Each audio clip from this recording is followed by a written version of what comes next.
Une vague, ce n'est jamais étale. Haute ici, plus sage là-bas. Une vague bleue hier, dont ci et là des brises-lames ont contenu les effets. À l'heure du décompte, le Tapura a pu se consoler avec les résultats venus depuis les points les plus éloignés de Tahiti. Aux Marquises, comme au rugby, les maires ont joué en pack autour d'un projet de territoire. Il a su gommer les divergences d'hier, couleur rouge vif. Résultat, 51% pour la liste menée par Édouard Fritsch.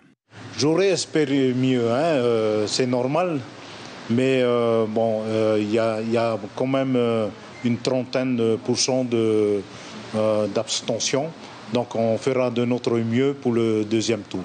Dès demain, on commence encore à se réunir, à organiser des petites meetings dans les quartiers, dans les vallées et de faire des porte-à-porte.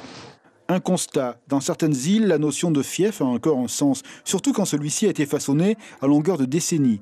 À Bora Bora, Gaston Tonsong a la maîtrise des troupes aguerries. Le rouge n'a point perdu chez lui de sa vigueur. Tavana, la proximité, donnant comme une adhésion à la personne, au-delà des idées, plus de 47% pour la liste présidentielle. Oui, un bon résultat du Tapura ici. On a frôlé les 50% du suffrage. Et tout simplement parce qu'il y avait cette liste. On ne pouvait pas mobiliser un maximum de voix. Je voudrais aussi saluer le bon score du Tavini Viratira, il ne faut pas l'oublier, qui arrive en deuxième position. Mais aux îles sous le vent, si le Tapura finit premier, le Tavini a bien poussé. À Taha, il est devant. Aussi, à Tapu-Tapu-Atea, également dans la ville-centre de Raiatea. Le député Motai Broderson a en 5 ans semé les graines de son mouvement. Une terre devenue peut-être fertile à ses idées. Les amis de M. Loré, eux, sont en tête à Mopiti et finissent 3e dans l'archipel, en dessous de leur moyenne polynésienne. Il y a eu quand même pas longtemps les législatives où il y a eu cette vague bleue. Donc cette vague bleue a porté jusqu'au territorial, il faut le croire. Mais ce qui est satisfaisant, c'est que nous sommes à Heriapurinitia, la 3e force de notre pays. Donc on va travailler les abstentionnistes pour le 2e tour et faire comprendre encore plus notre programme.